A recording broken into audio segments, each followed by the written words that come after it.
GIS, Culture and Heritage Commission, Rutgers Cooperative Extension, as well as the Division of Planning Services. The Planning Board holds these breakfast talks in the interest of creating a relationship with the towns and the county to help foster cooperation among them. We are joined by several members of the County Planning Board and Commissioner. Carol Hoffman is our chair for the Planning Board. We are very pleased that you were able to join us this morning. This program is being recorded and will be emailed to those who registered later on. The session is the first in a series of emergency management in the county. Please post any questions you may have for the speaker in the chat box. We will review all questions at the end of the session. We do have a full presentation, so any specific questions that you may have can certainly be answered offline. Our main presenter today is Braden Fahey, the county's Public Safety Director and OEM Coordinator. Regarding Braden, since 2020, Braden has served as the Director of Hunterdon County Department of Public Safety, which encompasses the Division of Emergency Management, 9/11 Communications, the First Responder Emergency Services Training Center. As the Emergency Management Director since 2011, he has played integral roles in the response to Hurricane Irene, Superstorm Sandy, the COVID-19 pandemic, Tropical Storm Ida, and many other declared disasters. A New Jersey certified EMT and firefighter with more than 20 years of service, Braden also serves as an instructor for the County Emergency Services Center, NJOEM, specializing in incident management. And so, Braden, thank you very much for joining us this morning. If you would please begin the presentation. Thanks, Frank. Thank you.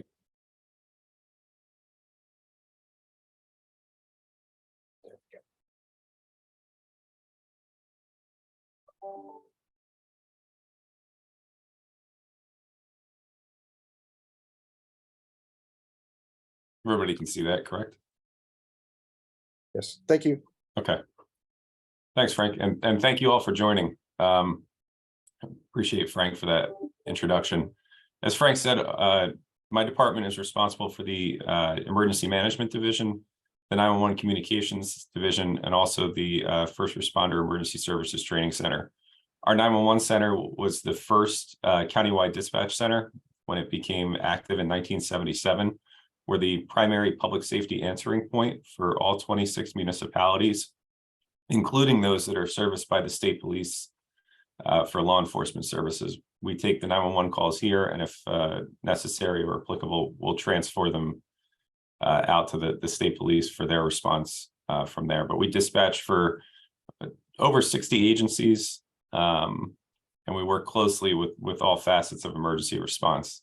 On the emergency management side, we're the lead agency for the county with regard to prevention, protection, response, recovery, and mitigation activities. And the mitigation piece and the recovery piece are two that we're going to speak about today as it relates to this series that our planning department is looking to establish and put together. So our, in emergency management, really, we try to anticipate the ripple effect, regardless of what the scenario is, what the event is, what it is that we're responding to. There's typically the initial impact or what the center of it is, but there's all these cascading events or cascading effects that stem from it. And that's kind of the mindset that we have. When we talk about, what we do, we really find success in collaboration. For an emergency management program to be strong and to flourish and to be able to really, service the needs of those that we're responsible for to the best of our ability, we have to be able to build relationships and find collaboration with many, many different agencies. We do that through a whole community approach. That was one of the things that came out of FEMA's national preparedness goal that was released under the Obama administration. For so long, emergency management was considered to be the emergency manager and the first responder agencies, that response phase of an event.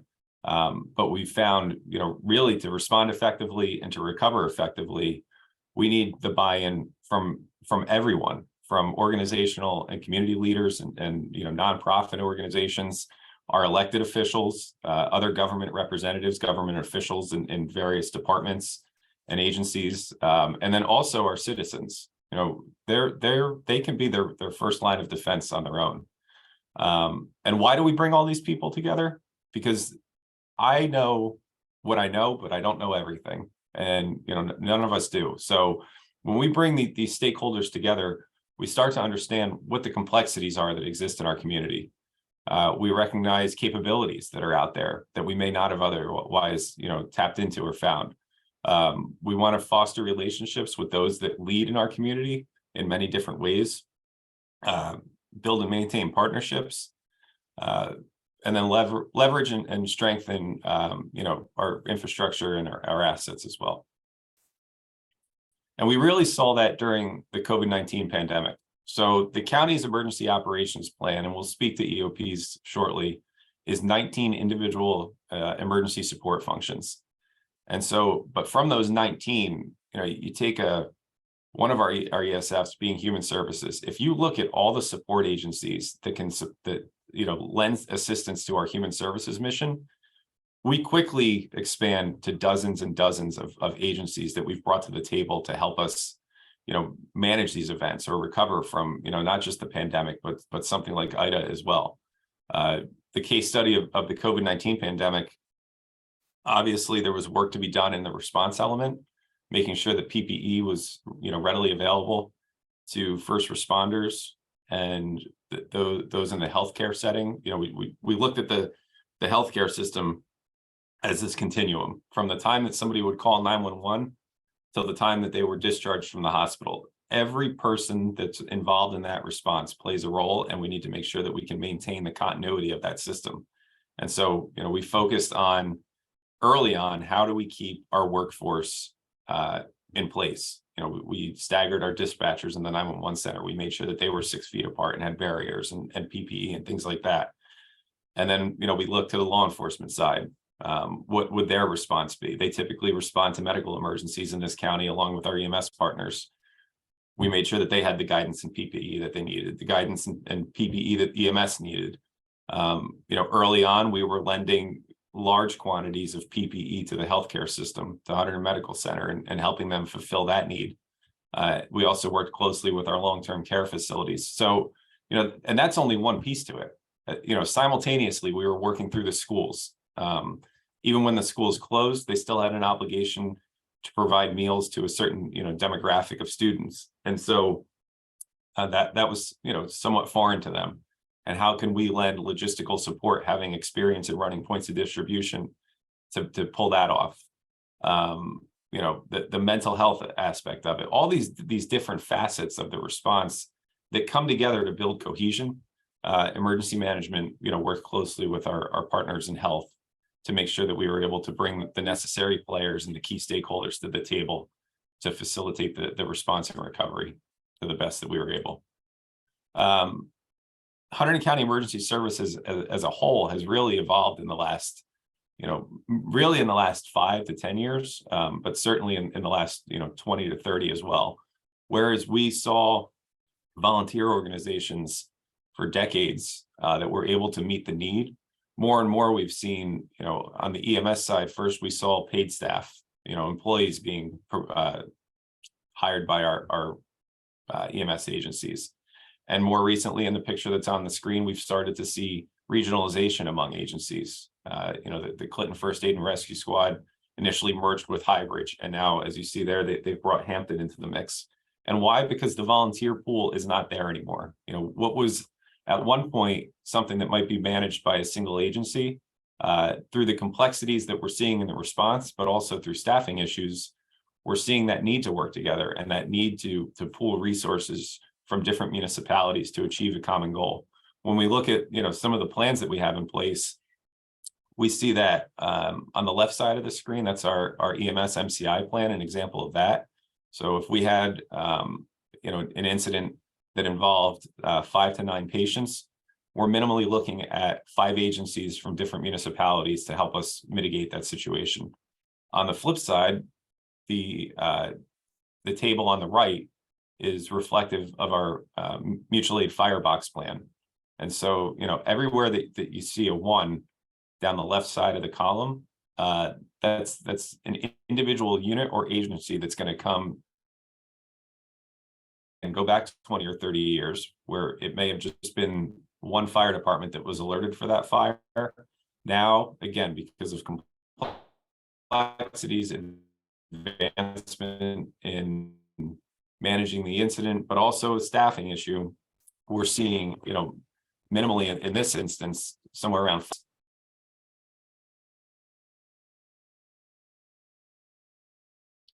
So talking a little bit about emergency management and the structure and how we integrate everything in the state of New Jersey, everything begins and ends at the local municipal level. And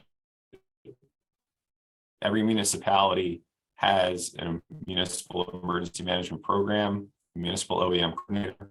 They then work closely with us accountable, and we're kind of go between the municipality and the state OEM for resources, for planning approvals, logistical support. From the state OEM, just as I spoke about, they have the same offshoot network and the same relationships that we have. And so it's not just working with NGO. The issue be brought forward to the OEM and work with state agencies and non-governmental organizations to help solve whatever the matter might be. When it exceeds the capabilities of the state, they turn to FEMA. I think one of the things that we consistently try to drive home is response agency, and I think a misconception. Everybody is really bad. We need to get FEMA here. To some degree, we saw it in the East Palestine months ago. The state turned to FEMA and looked for financials. Initially it was denied. It didn't meet the parameters of the public assistance program in that regard. There's not a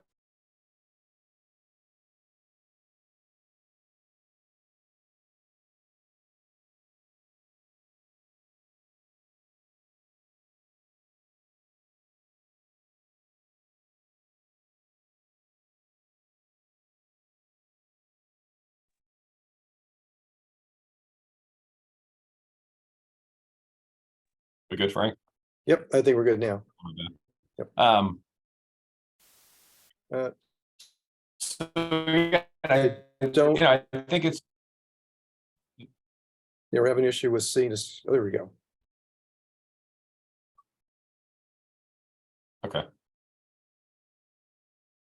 I think it's just important to highlight, the capabilities of FEMA and what the expectation is when they will support it. So emergency management in New Jersey is kind of governed, for lack of a better phrase, by a series of directives that are issued from the State Office of Emergency Management. These are some of the ones that have more recently been issued. So, the state has a directive that dictates to the counties and the municipalities how we adhere to the National Incident Management System. The National Incident Management System is a series of best practices and a framework that was developed after first 9/11 due to some of the challenges and issues that were encountered in differing styles of managing a response between the Pentagon, the World Trade Center, and Pennsylvania. But then it was really highlighted and driven home and reinforced during the Katrina event. And so the state, the county, we've all, adopted the National Incident Management System as a best practice. The state has gone so far as to identify training requirements that spell out, how to comply with it. There's also directives on declaring a state of emergency. We'll talk about that in a bit. How we handle resource requests and gather situational awareness and intelligence. How we conduct preliminary damage assessments. That's an important one because the PDA process is what initially dictates whether or not FEMA will consider a jurisdiction for reimbursement post-disaster. What a county emergency management council looks like, the qualifications, authorities, and scope of responsibilities for both county and municipal emergency managers. It goes so far as to, what the training is, what the background is, the state search and rescue program, which we certainly benefited from during IDA when we saw the state USAR team come up here, as well as a team from Burlington County to assist us with water rescues. Local emergency management councils for municipalities, that's something that this office has been pushing hard for the last several years, because, again, we've seen that the stronger your network is, the more players and stakeholders you have at the table, the more successful you will be when something happens and you need to respond and recover from it. Use of the incident command system, and also how we have identified and developed all hazard incident management teams in the state. And then again, there's a directive for review and updating and approving of county and municipal emergency operations plans. So at the municipal level, not only are there the directives, but state code speaks to the duties and the scope and the responsibilities of a municipal emergency management coordinator. There's also, laws on the books with regard to EOPs, both maintaining them and what the compliance measures are. Emergency management councils, I can't drive that one home enough, because in so many of our municipalities, we haven't quite gotten there yet. And it can look different. There's a lot of gray in this. So, a larger municipality or a municipality that has many services might elect to have their own emergency management council.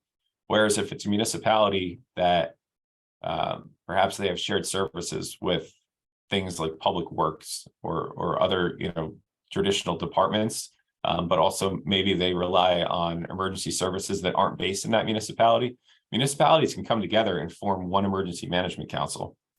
And so, again, in regard to building that network, that might be the best way to facilitate it.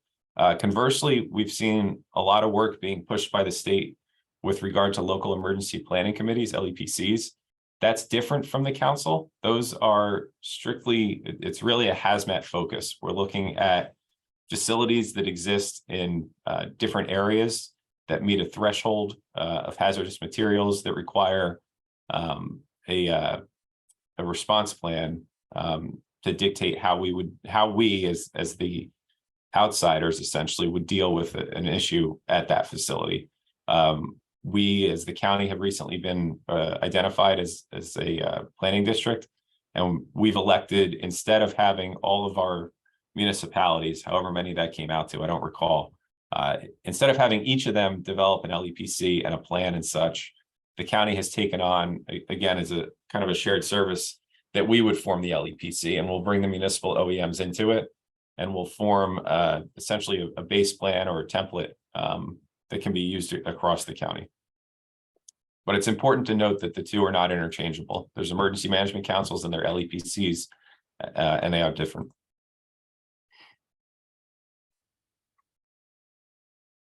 State of emergency declarations, I think, are one of the more interesting things and things that pull attention from folks. It's permitted by the state administrative code that's cited there. It's also referenced in NJOEM's directive number 2. But why do we do it? There's instances where because that's another thing that we review and approve, might receive them from the municipality, and it's a whole lot of whereas, now therefore, and maybe the mayor and the municipal OEM coordinator have signed it, but it's not telling anyone what to do. And that's the kind of like the meat behind them. What is it that we want to call to the public's attention? What directive are we issuing to them? And they really have to include something along those lines. Maybe we want them to evacuate a certain area or avoid a certain area, or stay off the roads, or don't park in this area. Whatever the directive or the public order is, they need to contain that. We also use them to activate plans, coordinate mutual aid. When we issue one, depending on the situation, we will require emergency service organizations to ensure that they have staffing in their stations, so it's not left to chance whether or not volunteers will show up, as well as prioritizing critical resources.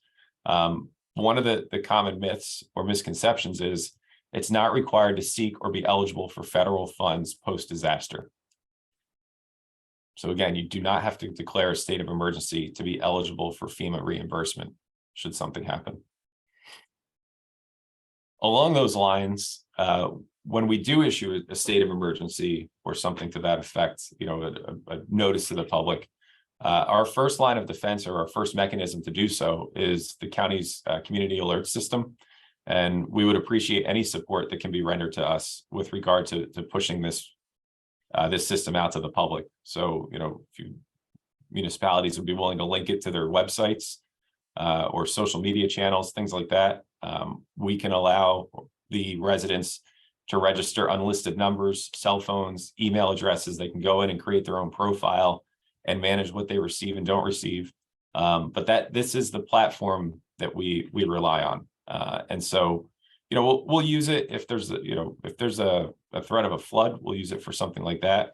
We also work closely with law enforcement and we make it available to them. So, if they're searching for someone, we'll typically issue a stay inside, lock your windows, lock your doors, stay out of sight, secure outbuildings, secure vehicles, things of that nature. Well, and along those same lines, we've used it more recently where if they are searching for someone and there's a helicopter, if the helicopter goes up, flies at a low altitude, believe it or not, that generates quite an influx of calls to our 911 center.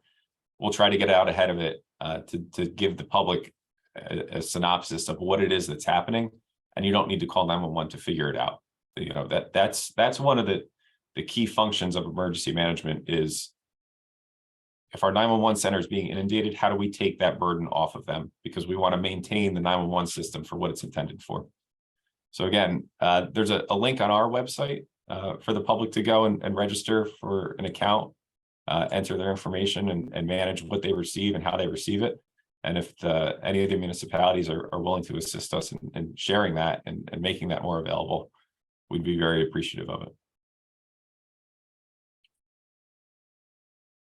So going back to the reimbursement piece, as in the recovery phase of an event, how do we get there? Right. So the disaster or the event occurs.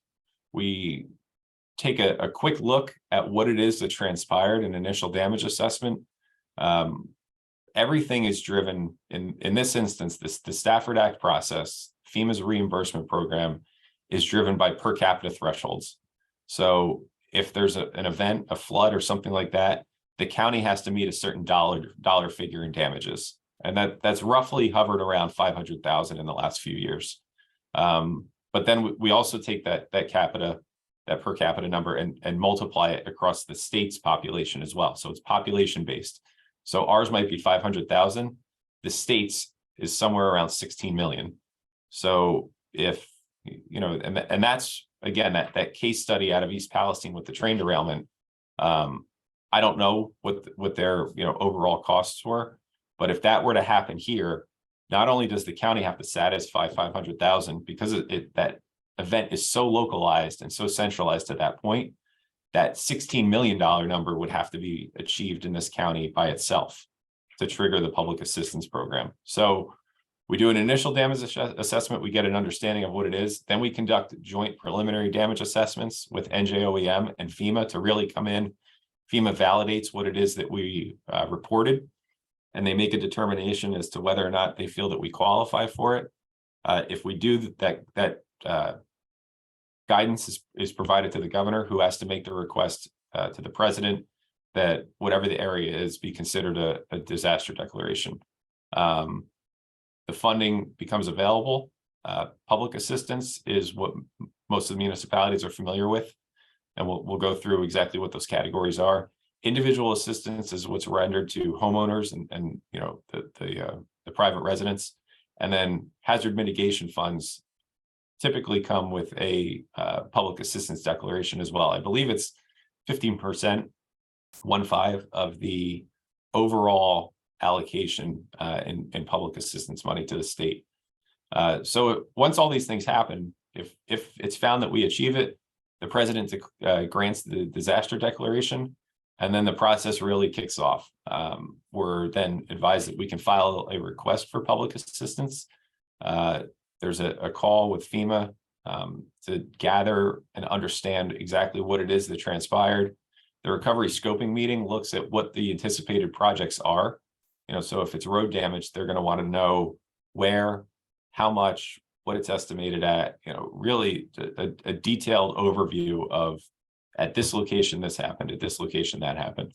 And then, we work with FEMA to write what are called projects. So every damage site might be a project. They might group some of them together. But we work with FEMA to develop the documentation that's needed for reimbursement. We then review it and sign off on it, and the money's issued to the applicant.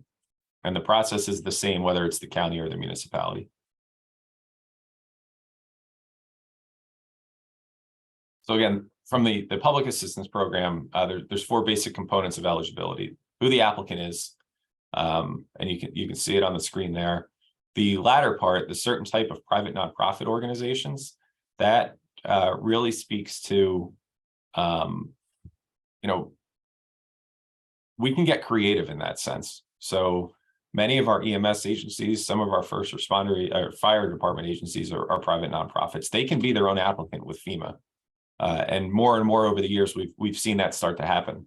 But also, some of the support organizations throughout the county, those that might align with human services, food pantries, or nonprofits that render a service to the community that facilitates emergency management in some respect, they could be deemed eligible. So it's really important that we get everybody to understand that if they incurred a cost during an event, it's worth their while to try and at least throw their hat in the ring, because it's all those that I just mentioned. It's school districts.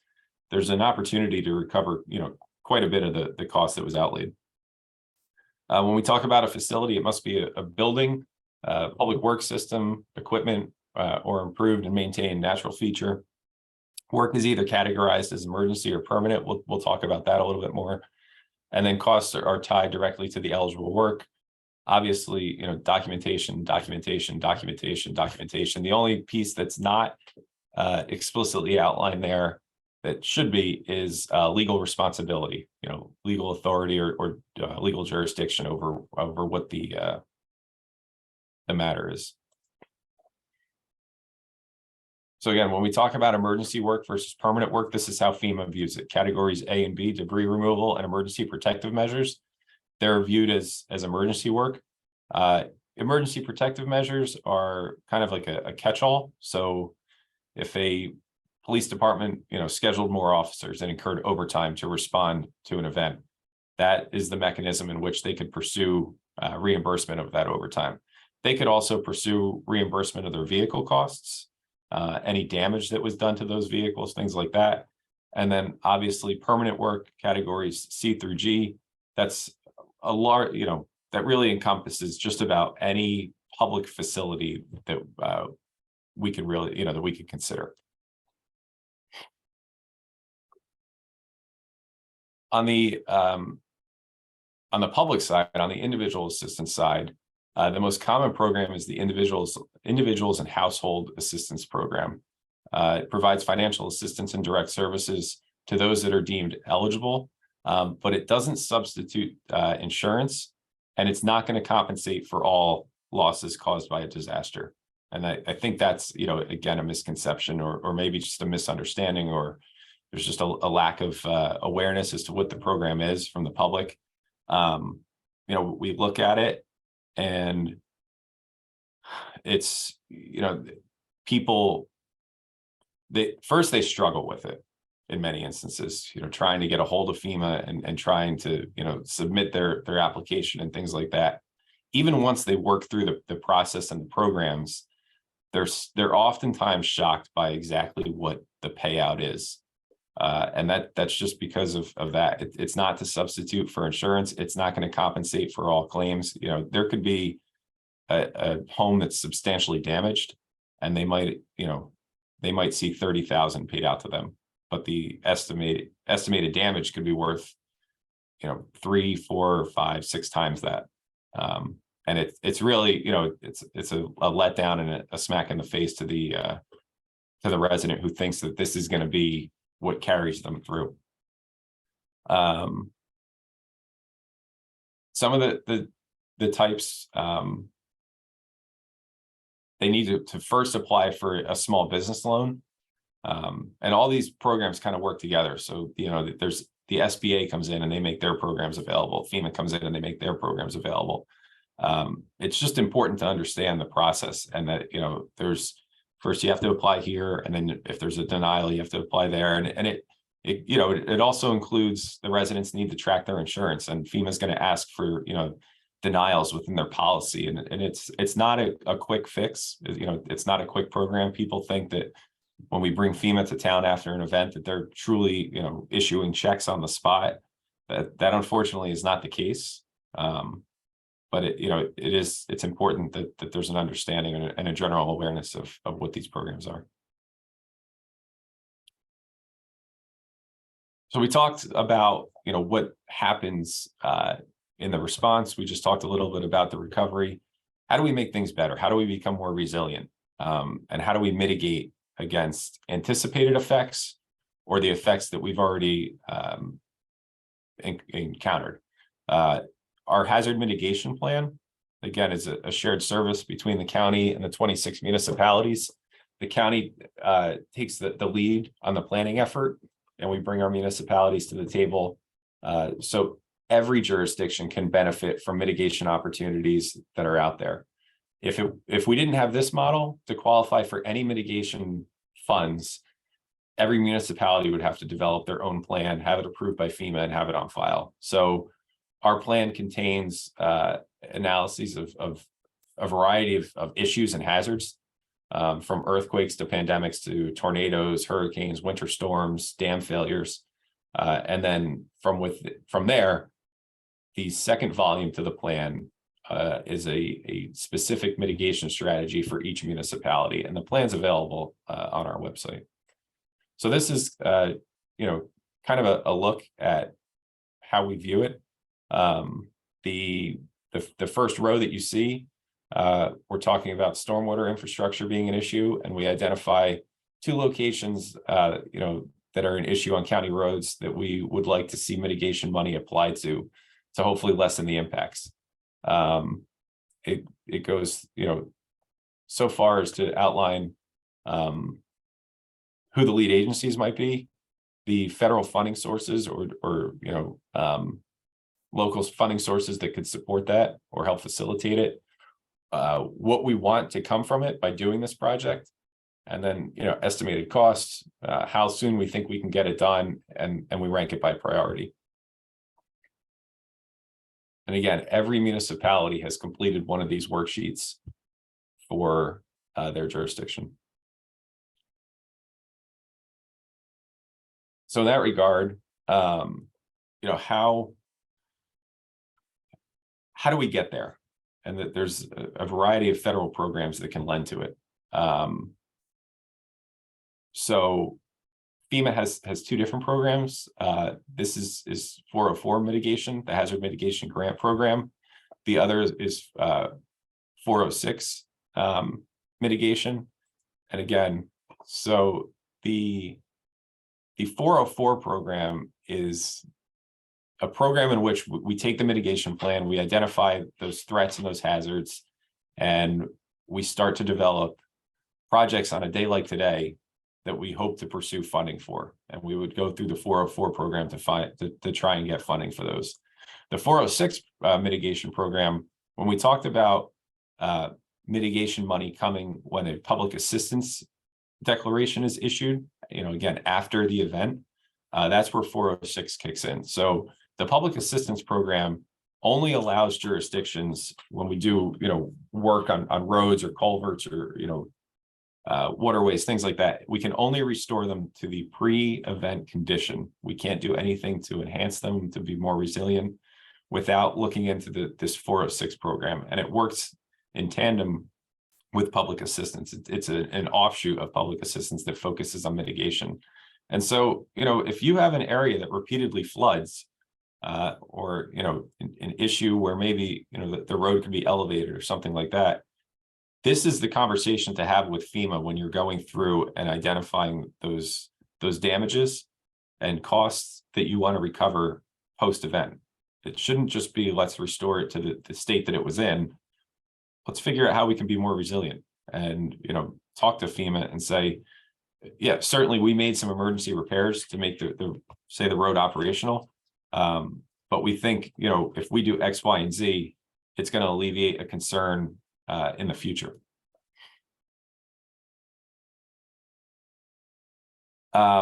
If you think back, and if you were familiar, we used to pursue funds under FEMA's pre-disaster mitigation program. That program is gone, and it's been replaced with the Building Resilient Infrastructure and Communities program. It's called BRIC. And so, it's an annual grant cycle. The challenge with it is, you develop a project and it's ranked nationally. So when we're up against, a jurisdiction like Harris County, Texas, just a robust network when it comes to trying to manage stormwater and things like that, it's tough. When we look at how FEMA evaluates programs and determines, what gets funded and what doesn't, certainly if we tried, a single project, it likely, isn't going to fly under this program, to be very honest. But it's certainly something that, could be considered. And we have, we have filed grant applications, but it's with regard to what can be funded, technical assistance, capability and capacity building activities,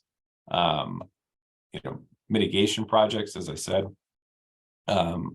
And then there's also the Flood Mitigation Assistance Competitive Grant Program. It's the same. It's a nationally ranked program. There's just a way that it's evaluated that would make it hard for a county like ours to likely qualify. But we have seen success in this program. A few years ago, we did a $7 million grant with Warren County for buyouts of severe repetitive loss properties, those that have achieved a certain number of insurance claims in a 10-year period, because the intent is to get them off the National Flood Insurance Program. And so, this is also something that we can assist with or provide guidance on. If you have residential properties that, it would benefit the property owner, and, to see that removed from the flood insurance program, this is one of the avenues to pursue to do it. Obviously, that there's always that concern that we're removing a property from the tax base, and I understand that, and I'm sensitive to that. The folks that we have been able to get them to benefit from this, they are their flood insurance premium, it was astronomical, and so for their sake, it certainly made sense to go in that direction. This program can also be used, though, not just for buyouts, but also for elevations. We can try to relocate a structure on a property. So there's a lot of different things that we can do with it.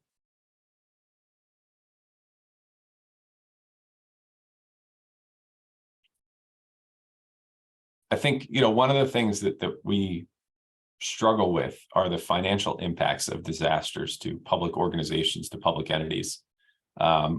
It's tough, and I know with budgeting constraints, it makes it really hard.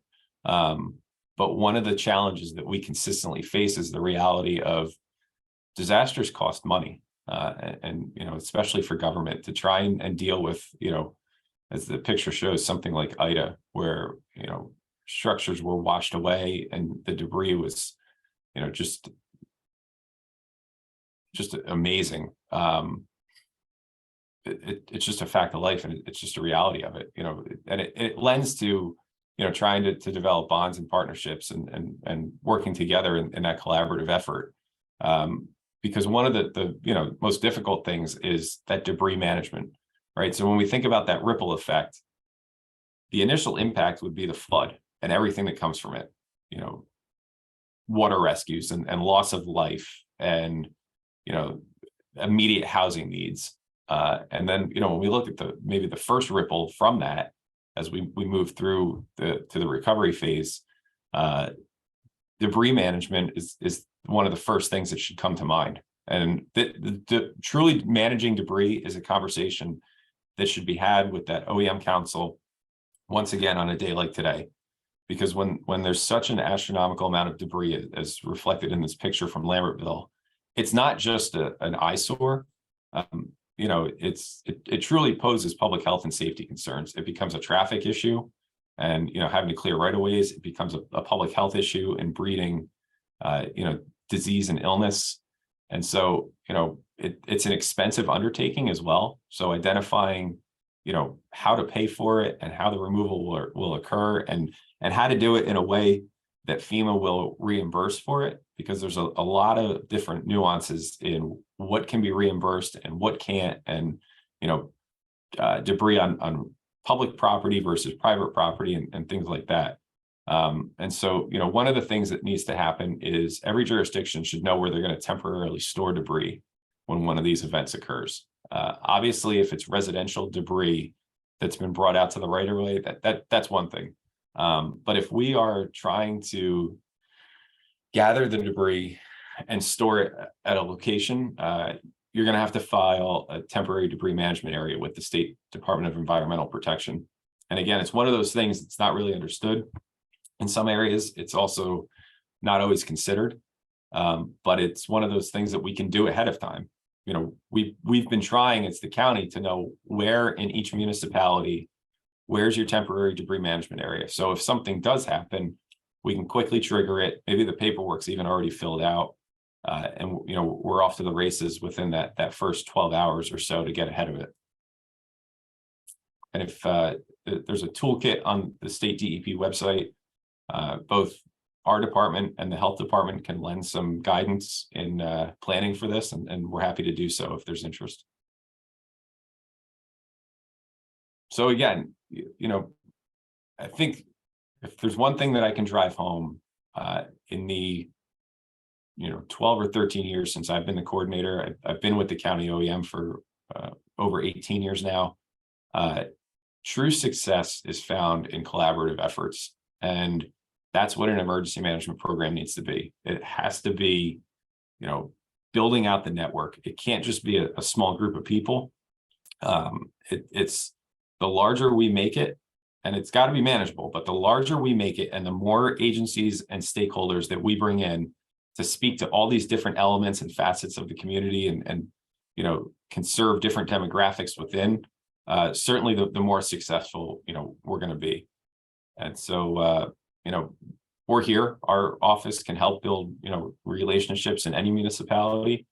We have a lot of frameworks that can just be, provided and shared as a good starting point. And why? Because the complexity just continues to increase.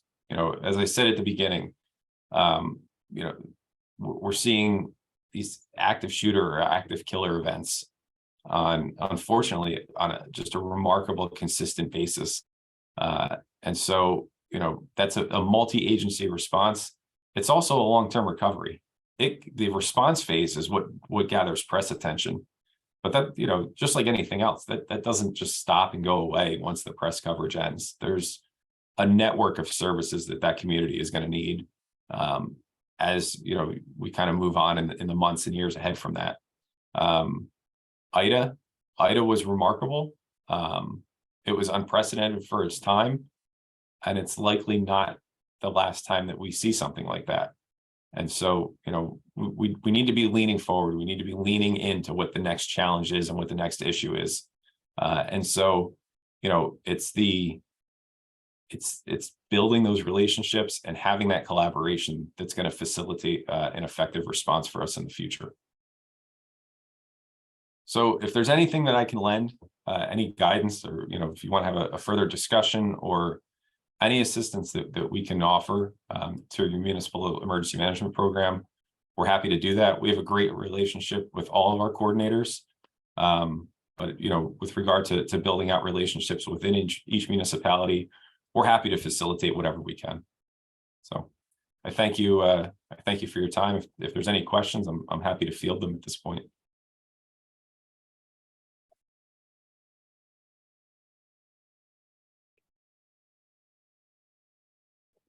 Thanks very much, Braden. I don't see any questions in the chat area, so I think we're good with questions unless someone would like to unmute and ask a question to Braden.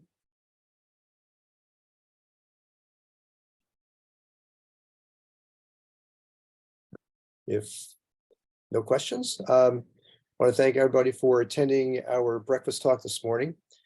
This is actually, again, the first of a series of breakfast talks we're going to have on emergency management. And the next breakfast talk will be held June 20th. That'll be for stormwater and emergency preparedness. And again, this has been recorded. So this recording will be sent to all of the participants today by email. With that, we'd like to thank you very much for attending, and we look forward to seeing you on June 20th. Thanks very much. Thank you.